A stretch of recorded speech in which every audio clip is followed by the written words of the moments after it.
What's up, everyone? I'm here with Gavin Castleton. How are you doing? Excellent.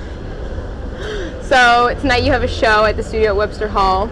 Are you getting excited for that? A few hours until you go on. Yeah, I wouldn't say excited. I don't get excited until we're loading on stage. Up until then, it's just logistics. Right. So I should just say yes, but I gotta be honest. But okay, so something that all of your albums have in common is that they're meant to be listened to as like a cohesive unit and not just as individual tracks. So where did this like love of storytelling and lyricism beyond just the music start?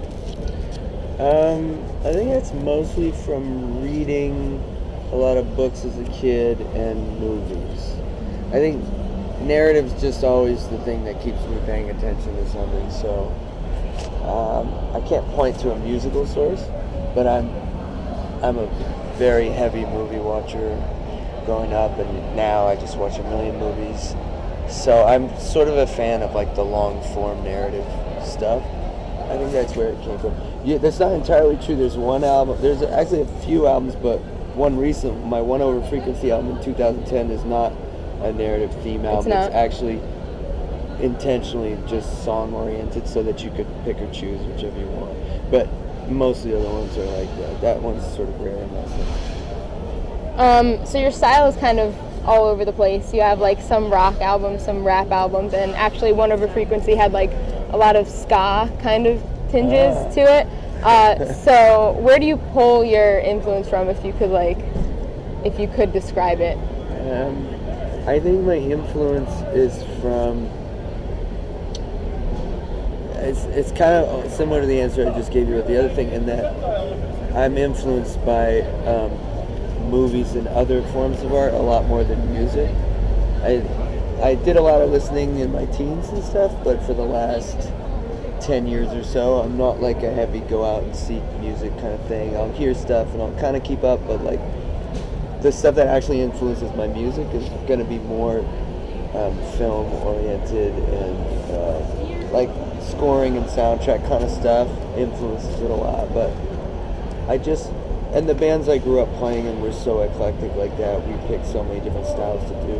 That's just from a wide range of listening, I think. We just always want to make whatever we enjoy listening to, so we don't have limited taste. I think a lot of bands are more like that now that people's listening tastes are so wide from the internet use, you know.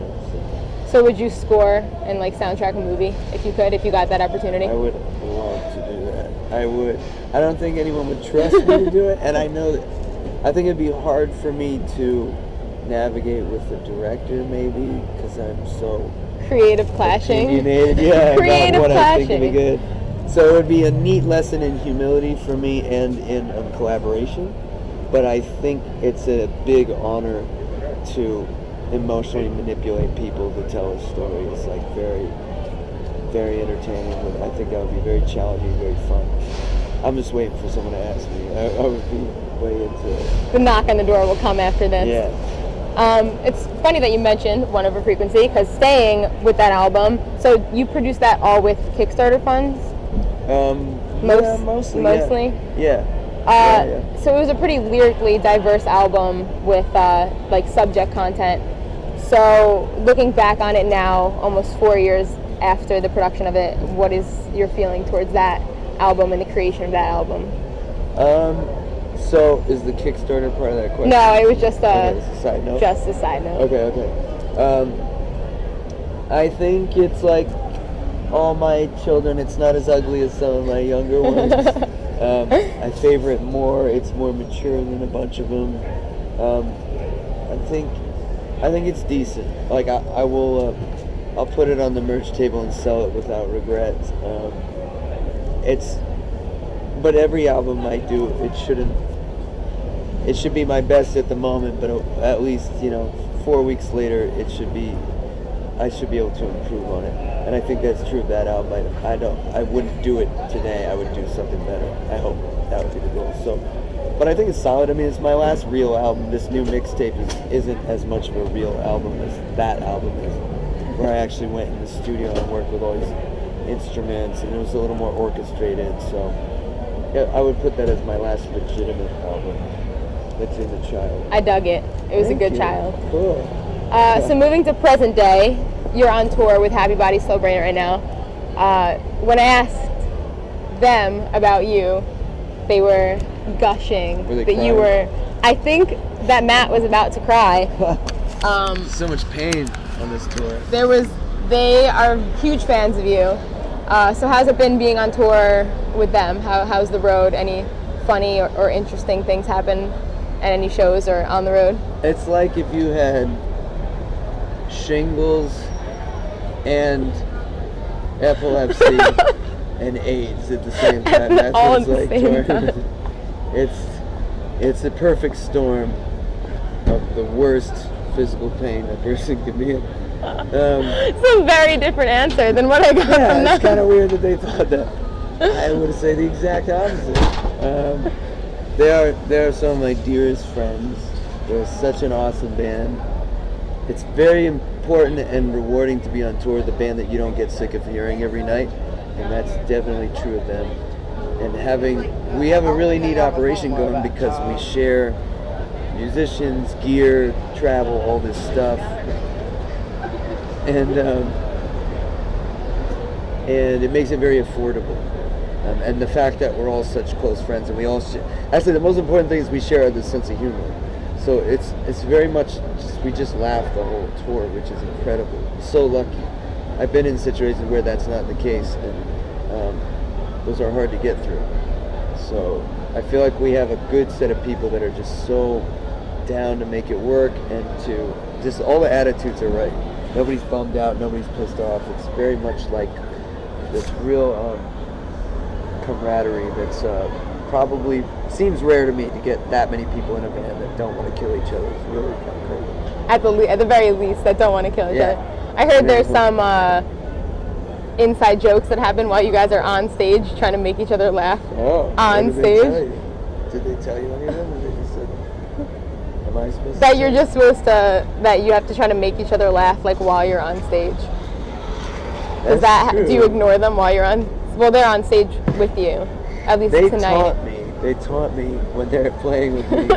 They try to get me fired up and angry so that I'll play like a Disturbed cover or fire them on stage. That's something we do. I've touched a lot of them intimately while they're performing to try and Oh, God. throw them off and ruin their show. I think that's what they were talking about. That's possible. I've touched Isaac in places no man should ever be touched by either gender. Or while they're on stage Or while performing they're a on set. stage. Yeah. I know him inside and out. Literally. Yeah. And that's why you guys are so close. Yeah, we're very close. A little too close. Yeah. So, do you have any immediate plans for after the tour with new albums or doing Yeah. another tour? Yeah, for me, touring is like it's the same way I go to weddings. I have the same experience at weddings. It's a long list of like what I wouldn't do or what I shouldn't do. So for me, I don't do it like, I'm not just out here to like have fun and enjoy myself. I want to get to that point, but it's really like a long list of like things I need to get better at. So, or music I want to make. So a lot of times the guys are playing cool music in the band, I'm listening to music, or we're seeing bands and stuff, and that's influential to me. And I'm getting ideas about like kind of what I want to do that would be interesting for me. So I usually come home with like this list of stuff to do, be it like I gotta write this album that's like this, or I gotta do this, or I should make a merch setup that's actually visible, or I should fix all my gear. I'd like to, to switch instruments or something like. For me, getting off tour is when I start working really hard, hopefully. So I do have a whole other album that I'm working on the minute I get home that now I'm pretty amped to finish, and I do have there are a bunch of things that I need to get on business-wise, promotion-wise, PR-wise to help spread the word about the new album and get us out there. This band needs a booking agent pretty bad so that we can tour more accessibly. And that's a hard one to get for something like that. So that's kind of my to-do list. Getting up to it. Awesome. So, do you have anything else to anyone who's watching this interview that hasn't listened to your music? Anything you want to say to them? Wear a helmet. And since these are people that have never heard, they don't know who I am, they haven't listened to my music. I want to say, find a quiet place, give yourself some time. I think we've learned the hard way that I'm a slow digesting kind of artist, I think. So oftentimes with people that really like my music and I'm trying to help me spread the word, they'll tell me these stories of how they'll be like, try to get my friend into it. I had to play him this song, and I had to play him this song, and they usually have to play like there's a certain order that it goes. My whole catalog before the person has accepted that they might like it. So you're an acquired taste.